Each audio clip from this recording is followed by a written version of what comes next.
আমি ছোটবেলায় বাংলা সাহিত্য বইয়ের এক বইয়ে পড়ছিলাম বুলানাথের কবিতা।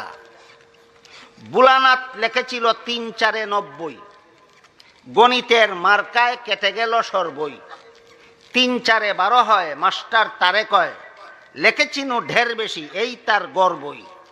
এই কবির ভাষা সবে না বুঝে থাকলে আমি বুঝে কই, হের নাম হইল বুলানাথ। কি নাথ?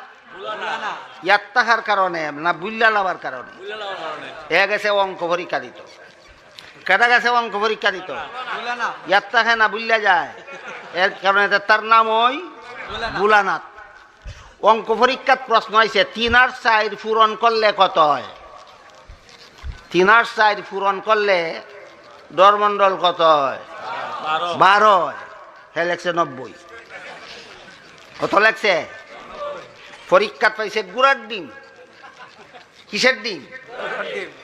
ফল ঘোষণার পরে স্যাররে জিজ্ঞাসা করে, স্যার আপনি আমার পরীক্ষাত গুড়ার ডিম দিলেন কেন? গুড়ার ডিম দিতাম না, ৩-৪-১২ হয়, তুই ৯০ লেখছস। কয় আরে ৩-৪-১২ হয় কথাটা আমি বুঝলা লাইছিলাম। বললে অসুবিধা কি? আমি কম লেখছি না আরো অনেক বেশি লেখছি? তো আমি তো কম লিখছি না, আমি তো অনেক বেশি লিখছি।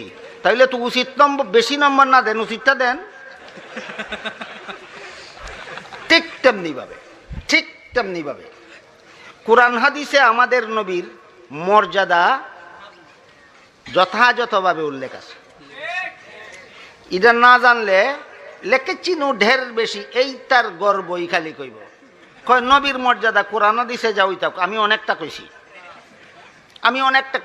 অনেকটা কি কি কইছ? কইছি আমাদের নবী জান্নাতের মালিক, আমাদের নবী জাহান্নামের মালিক, আমাদের নবী যারে ইচ্ছা জান্নাতে দিবেন, যারে ইচ্ছা জাহান্নামে দিবেন।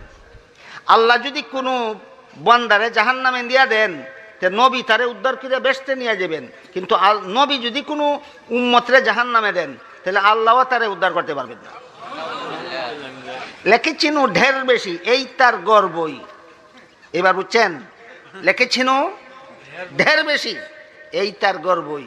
আল্লাহ কেউরে জাহান্নামে দিলে নবী উদ্ধার করে ফেলাইবেন, নবী কেউরে জাহান্নামে দিলে আল্লাহরও উদ্ধার করার ক্ষমতা নাই।